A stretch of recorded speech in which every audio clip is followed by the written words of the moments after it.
Hello guys, so we're gonna carry on with our Alus FX strategy part 2. We've just completed part 1. Hopefully you did check part 1, and then now we are currently on part 2. Please make sure that you understand the part 1 first before you come into part 2 of this strategy, guys, because we do not want to create confusion. The information or the things that have been explained on part 1, they need to be applied on part 2. So if you're going to skip the parts of this strategy, you might end up being lost along the way. Okay, so guys, on the part 1, I was teaching you things like impulsive correction, impulsive correction, impulsive correction, of which that it's what I call something like a book, a picture book, picture, what should I say, picture perfect, something that looks like this. It's picture perfect, but unfortunately when you go to the chart, you're going to find something that looks more like this. You're not going to find something that is that beautiful, clear, something. But even this, you can also see that this thing, it's a downtrend.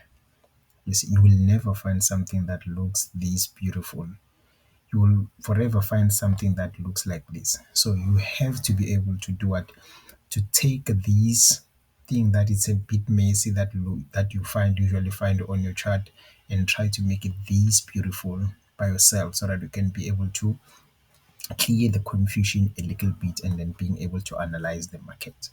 So that's what we're going to start on now. So part 1, we were talking about the clean chart that looks like this, and then part 2 is slightly going to concentrate on this, and then try to do the examples based on how to apply this market direction movement thing. Okay, so this is what we're going to do right now, like in this case right now. So we were talking about the the impulsive correction. So we're just going to concentrate between from this point right here. So we're just going to concentrate from this point right here. So if you can look at this chart, the way it looks right now, it does have impulsive correction, higher highs and higher lows. But for you not to have a little bit of confusion or have so many impulsive correction the way it looks right now, because if you can look at this thing, we have so many impulsive correction. You can see that we have so many impulsive correction. So this will definitely confuse you, because you will end up thinking that maybe the market, it's in a ranging market, because you can't really find the specific direction. There's a lot of things happening at the same time, and then which it's what, or where most traders would get more beginners will get confused with, then which trend will I do I have to actually follow, or which one would actually be working best for me. You see, if you're going to have something that looks like this, it's definitely going to be a bit confusing. You see, so this, let's say this is a bit of a lower time frame, and then but if you can go to a higher time frame, you see, this is what we found on a 4-hour time frame. So we're going to go to a daily time frame. You will see how minimal these noise going to be eliminated. So this is also going to assist you in terms of trying to use the higher time frame, so that you can go to what the lower time frame. So you need to understand whatever that I'm about to explain to you. So as you can see that there is a lot of noise that was here found on the 4-hour time frame. But let's try to go to a higher time frame and see, because we're trying to figure out something that looks like this, something that is not going to be confusing. We're trying to figure out an uptrend that is going to be this beautiful, not this messy, because we can't really tell if how many downtrend and uptrend and how many ranging markets we had in one simple structure that looks like this. So we need to figure out the best possible way, so that we do not confuse ourselves. Okay, so let's just go to a daily time frame. Remember, we're moving from a lower time frame, we are going to a slightly bigger time frame. Remember, we said we're going to concentrate only from this line right here.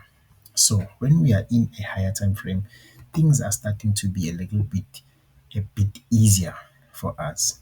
So if I were to say draw whatever that we saw on a 4-hour time frame, you might not draw it exactly as it was because some of the nodes has been cleared out.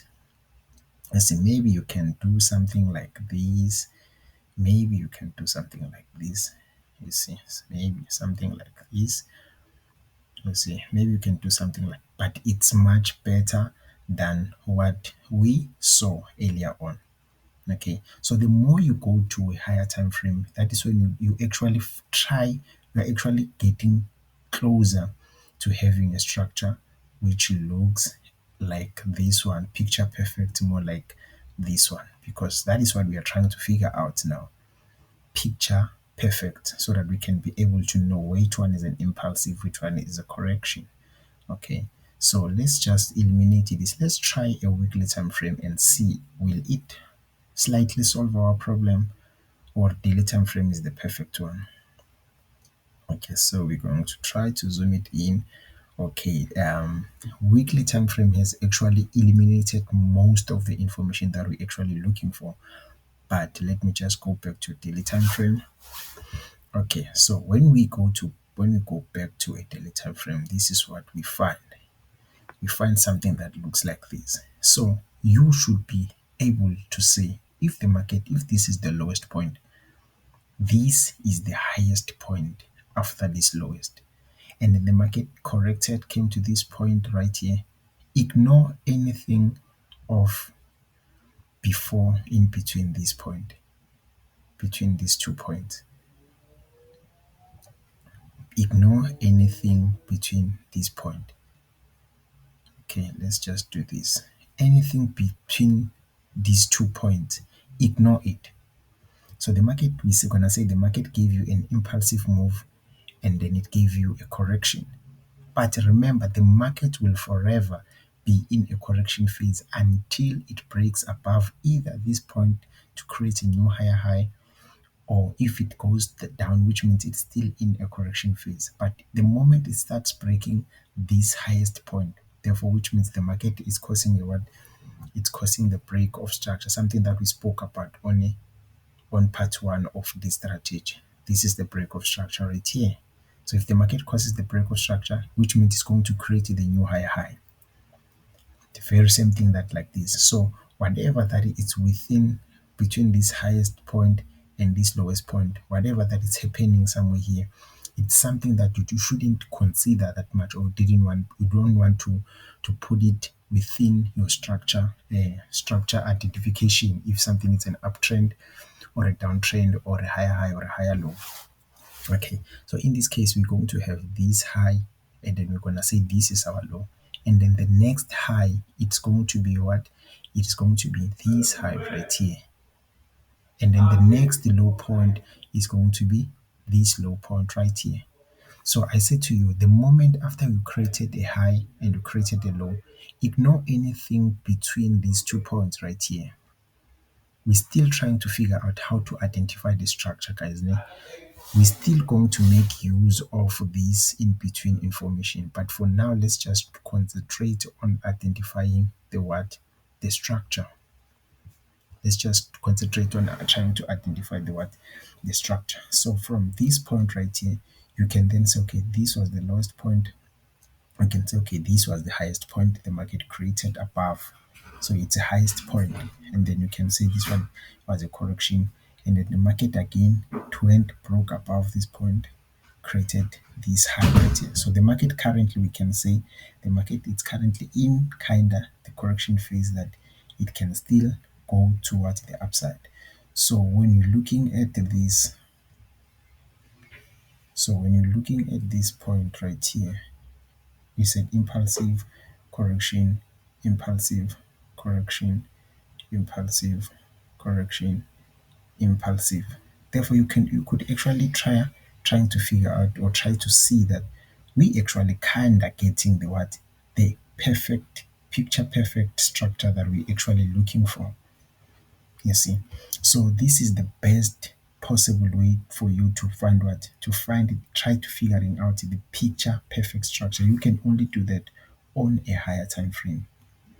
You see, so in this case right now, you can already see that we have something that looks like impulsive correction, impulsive correction, impulsive correction, impulsive. So the market is kind of giving you this picture perfect structure, which is what it is, an uptrend structure.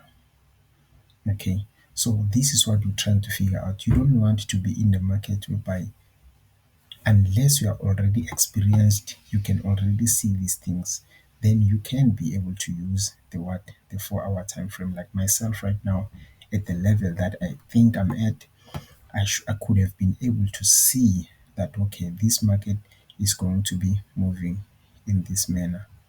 I could have been able to see because I already understand, like, okay, it's impulsive, it's correction, it's impulsive, it's correction, maybe let's say impulsive, correction, and then impulsive. Then the market is currently in the correction phase, you see. So you should be able to be at the level of you being able to do that, because you trying to mark all these small things, at the end of the day, you're going to be confused. Okay. So you should be able to minimize the substructure things, because this we call them substructure. This is the main structure. See this bigger structure that we drew? We call it the main structure. And then these small things that were happening before the market break above the previous high, we call them the substructures. These things, we call them the substructures. Okay. So for now, we're just going to concentrate on making examples like these ones, so that you can just see how to identify the trend of the market. We're still going to concentrate on these substructures, because the substructures are the things that makes us understand them, are the things that makes it easier for us to enter the trades, because we enter the trades based on the what, on the substructure, these substruct the substructures, for us to move with the trend. Okay. So that's what we're going to do at the moment. So for now, let's just concentrate on this. So we're gonna go look for another example that best explain this. Okay, guys. So this is another chart that we're gonna be able to use for the explanation purposes.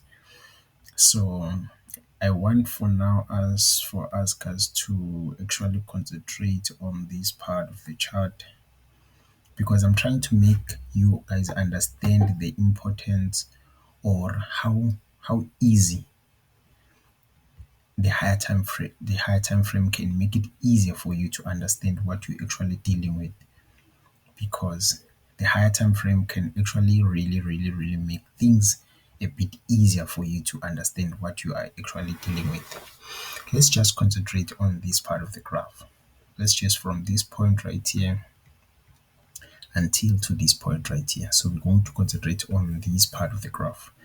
So if you are looking this thing from a 4 hour time frame, just that I could have used the 2 hour time frame, but it was gonna be wider, it was gonna be way above the screen. So I don't want to scroll up and down trying to get the whole chart. So with 4 hours, as you can see, it almost fits into the screen. So I'm just gonna use this 4 hour. So for someone who has not yet experienced into identifying the trend of the market, would actually try to put all these things like higher highs, higher lows, you see, these corners like this, would try to be trying to identify all these things like this. But remember, we are trying to figure out that picture perfect kind of thing, to say, okay, where is the market currently at? Because if you're gonna draw your structure in a way that looks like this, at some point you're gonna be confused. There's a point whereby you're gonna think the market has just broken a certain trend line. Now the market is gonna be buying. Now the market is gonna be selling. Things like that, of which you do not want you to find yourself being that confused at any time in the market, because one mistake you're gonna obviously lose money. That's how difficult it is, because we learn from losing money in this thing of forex trading. So the best possible way for you to avoid that, I myself can be able to identify all the lower lows and the higher lows in this market without even having to go to a higher time frame. But because I want to make it easier for you to identify a trend that is simple and straightforward, that looks like this, you need to go to what, to a higher time frame. So being in a higher time frame is going to make it easier for you to identify that. So let's just go to a daily time frame. You would see what I'm talking about. So us being in this same space between these two lines, the market comes back to this point right here. So we see in a daily time frame, it's kinda a little bit easier for us to see, okay, that the market was just moving in a beautiful what? Lower low, lower high, lower low, lower high, lower low, lower high, lower low, lower high, and then the market failed to break below this point. So we can just say the market gave us a what? Some sort of like a double bottom at this point right here. So this thing was just simple and straightforward.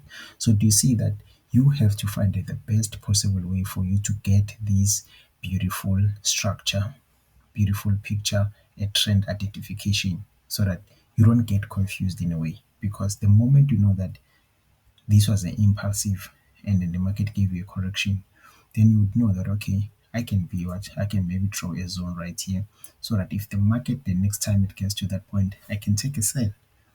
Or I know that the market at some point, somewhere around this zone, the market is going to be selling, even in this point.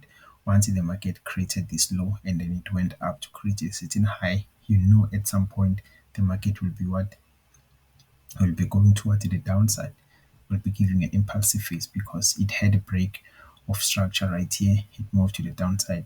So if it's in a correction phase right now, then you can know that I can be able to be taking impulsive phases straight, going selling towards the downside to create the new what? The lower low. So those are the just basic stuff to say. Can you be able to identify the structure? Because if you can't identify this basic thing, then you're gonna have a bit of a challenge. I'm trying to try to minimize things like if you have a simple structure that looks like this, maybe you would try to do what? Try to put all these things into play because they're going to confuse you, obviously, if you're going to draw a trend. Say, no, this thing is a downtrend because it's moving like this. This is not necessarily. You need something that is going to be able to clear identify the lower lows, the lower highs, the lower lows, the lower highs. But you can be able to do that within the structure that looks terribly like this one. Now, like in this case, you should be able to see Uguti. But maybe if you don't see it really like here, you can be able to use the what? The higher time frame and be like it's gonna be make the picture slightly and reduce most of the noises in between right here so that you can be able to see clearly that these was supposed to be something like this. Because if you go to a lower time frame, this noise right here is gonna be a little bit eliminated. Things like this, they're gonna be eliminated. It's gonna be more like a candles that are moving like this. Only when you go to a lower time frame, that's when you are starting to see these things. And then even though remember when you are going to a lower time frame, that's when you'll be looking forward for your entries, continuation patterns and everything. But for now we are not yet there. We are just trying to still draw this break of structure, higher highs, higher lows using the actual chart. Let's see. So these are just simple, basic, straightforward things. See. So this will be just a part two of this structure thing, and then we're still gonna carry on part three. We're still gonna just try to make more examples on it, and then from there we will do